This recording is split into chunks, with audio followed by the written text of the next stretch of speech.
Assalamualaikum warahmatullahi wabarakatuh. Baiklah anak-anak, sebelum kita memulai pembelajaran pada hari ini, mohon untuk ketua kelas dipimpin terlebih dahulu doanya. Baiklah teman-teman, berdoa mulai, berdoa selesai. Selamat pagi anak-anak. Sebelumnya, apakah ada siswa yang tidak hadir pada hari ini? Hadir semua, Bu. Baik anak-anak, kelas ini bagus sekali ya kehadirannya. Ibu lihat pada pertemuan yang lalu juga semuanya hadir. Baik anak-anak, bertemu lagi dengan Ibu dalam pembelajaran manajemen logistik. Sebelum kita memulai pembelajaran, Ibu minta tolong kepada siswa-siswi Ibu, tolong perhatikan kondisi di sekitarnya, kanan kirinya, depan belakangnya. Apabila ada sampah, tolong dibersihkan terlebih dahulu. Dan apabila mejanya kurang lurus ataupun berantakan, tolong dirapikan dulu ya anak-anak. Semuanya apakah sudah siap mengikuti pembelajaran Ibu pada hari ini? Sudah siap belum? Baiklah anak-anak, pada hari ini kita akan mempelajari materi menangani keluhan pelanggan. Sebelumnya ada yang tahu apa itu menangani keluhan pelanggan? Saya, Bu. Jadi menurut Alisa, menangani keluhan pelanggan itu kalau seandainya pelanggan itu komplain apa yang sudah kita berikan kepada pelanggan, Bu. Ya, benar sekali ya. Jadi menangani keluhan pelanggan itu adalah bagaimana cara kita menangani keluhan-keluhan pelanggan, apa yang telah kita berikan. Jadi ya kewajiban kita menangani keluhan-keluhan konsumen kita atau pelanggan kita. Sebenarnya dalam kehidupan sehari-hari kita sudah sering mengalami ataupun terjadi pada diri kita sendiri tentang bagaimana cara menangani keluhan pelanggan. Contohnya nih ya, misalnya kalau kalian di posisi konsumen, ketika kalian membeli bakso, terus baksonya itu kurang garam, kurang asin, pasti kalian protes dong ke penjual tersebut. Pak, ini kurang asin, Pak, ini kurang garam, ini kurang kecap. Dan apa yang akan dilakukan oleh si penjual? Si penjual akan mencari cara bagaimana caranya kok konsumen atau pelanggan itu puas. Jadi si penjual akan mencari cara dan menangani keluhan konsumen tersebut. Nah, ini ada beberapa menurut para ahli tentang pengertian keluhan pelanggan.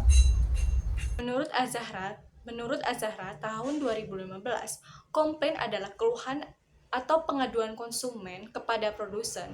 Komplain merupakan masukan penting untuk membantu meningkatkan kepuasan konsumen. Dan adapun menurut Putri pada tahun 2016, komplain itu adalah sebuah ekspresi yang timbul akibat adanya perbedaan antara persepsi apa yang dilihat oleh konsumen atau pelanggan dan apa yang terjadi di ekspektasi. Apa yang diharapkan itu nggak sesuai apa yang terjadi gitu. Nah, next untuk materi selanjutnya yaitu bagaimana cara menangani keluhan pelanggan. Next, materi selanjutnya yaitu bentuk penyampaian keluhan pelanggan. Menurut Tijiptono 2005 yang memberikan beberapa kemungkinan tindakan yang bisa dilakukan pelanggan, yaitu ada dua. Yang pertama, pelanggan tidak melakukan keluhan tetapi tidak akan pernah membeli lagi karena pelanggan tersebut kecewa ya. Yang kedua, pelanggan akan melakukan keluhan. Hal ini disebabkan oleh beberapa faktor yang berkepentingan konsumsi yang ia lakukan, tingkat kepuasan pelanggan, manfaat yang ia peroleh, pengetahuan dan pengalaman, serta sifat pelanggan terhadap keluhan, tingkat kesulitan ganti rugi, serta peluang keberhasilan dalam melakukan tindakan. Nah, itu yang dilakukan oleh pelanggan apabila dia merasa perlu komplain. Sebenarnya dia bisa langsung komplain ataupun dia diam saja tetapi tidak pernah membeli jasa produk tersebut lagi. Menurut Tijiptono tahun 2005, cara penyampaian keluhan dengan adanya ketidakpuasan dapat dikelompokkan menjadi 3 kategori. Yang pertama adalah respon suara, yang kedua ada respon pribadi, dan juga respon pihak ketiga. Oke, kita akan bahas satu-satu. Yang pertama itu adalah Respon suara atau voice respon. Kategori ini meliputi usaha secara keseluruhan, secara langsung, dan meminta ganti rugi kepada perusahaan yang bersangkutan.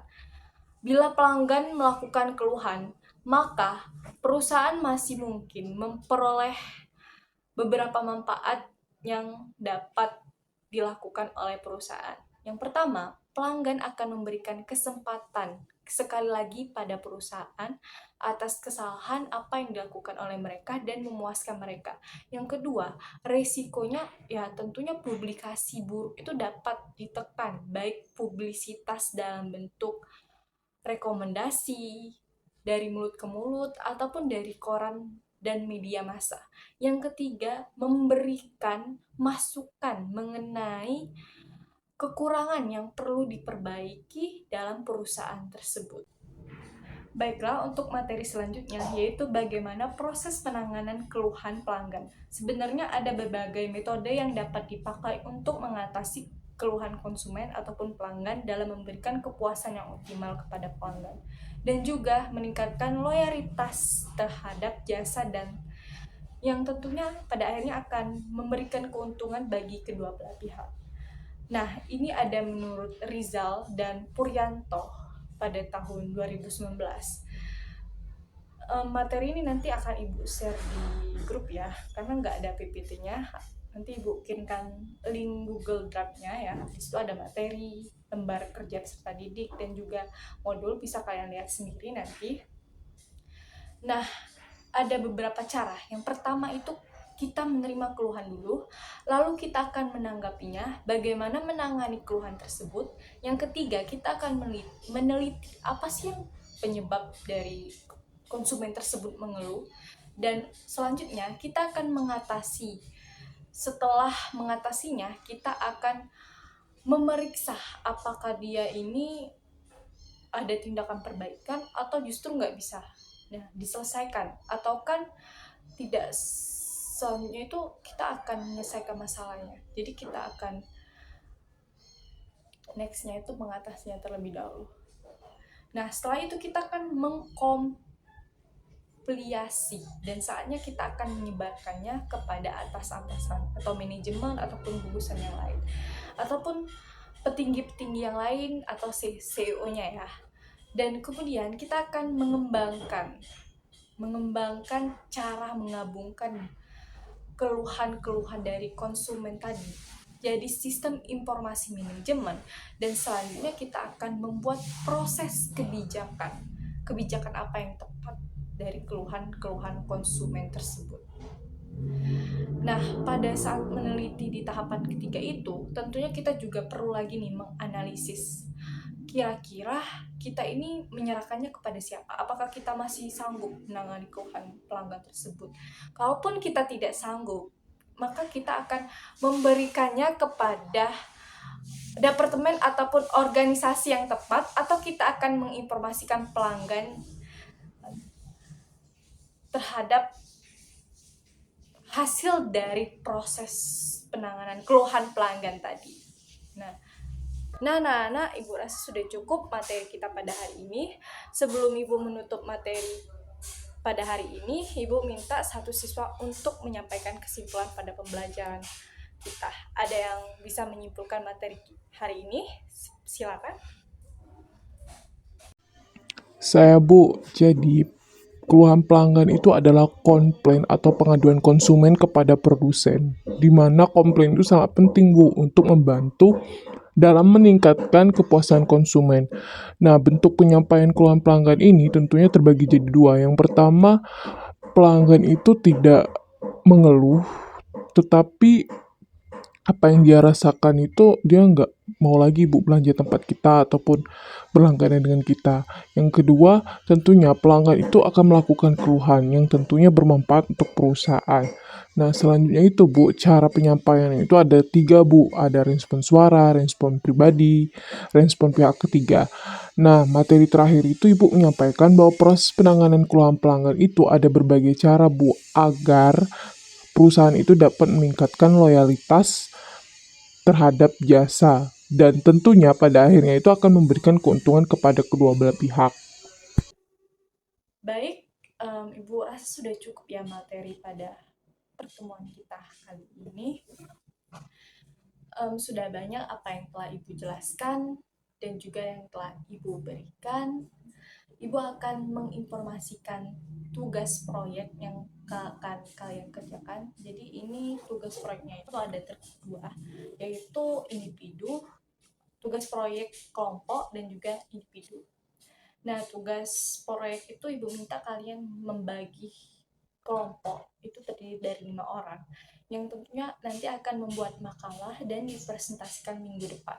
Dan untuk tugas individu, Ibu minta kalian mengerjakan soal yang ada di lembar kerja peserta didik, dan nanti tolong dikumpulkan besok pagi sebelum Ibu sampai di kantor meja Ibu. Apabila Ibu sudah sampai dan kalian belum mengumpulkan tugasnya, mohon maaf, tugas kalian tidak diterima. Dan itu saja ya terkait tugas proyek dan tugas individu kalian. Jadi Ibu harap apa yang Ibu sampaikan dan Ibu jelaskan dapat bermanfaat untuk kalian semua. Dan semoga kalian sehat selalu. Apabila kalian masih ingin bertanya, masih ingin belum tahu, masih belum paham, boleh tanyakan saja pada Ibu di luar pembelajaran Ibu pada saat Ibu istirahat, pada saat Ibu santai. Pasti akan dengan senang hati Ibu menjawabnya. Nah, Ibu rasa sudah cukup ya materi kita pada hari ini. Tugasnya sulit nggak kira-kira? Kalau sulit, oh Ibu kurang. Sulit nggak? Enggak ya. Itu aja susah. Walaupun sulit, ingatlah pasti setiap kesulitan itu ada kemudahannya. Baik, Ibu akhiri. Terima kasih atas keaktifan kalian pada pembelajaran Ibu. Wabillahi taufiq wal hidayah. Wassalamualaikum warahmatullahi wabarakatuh.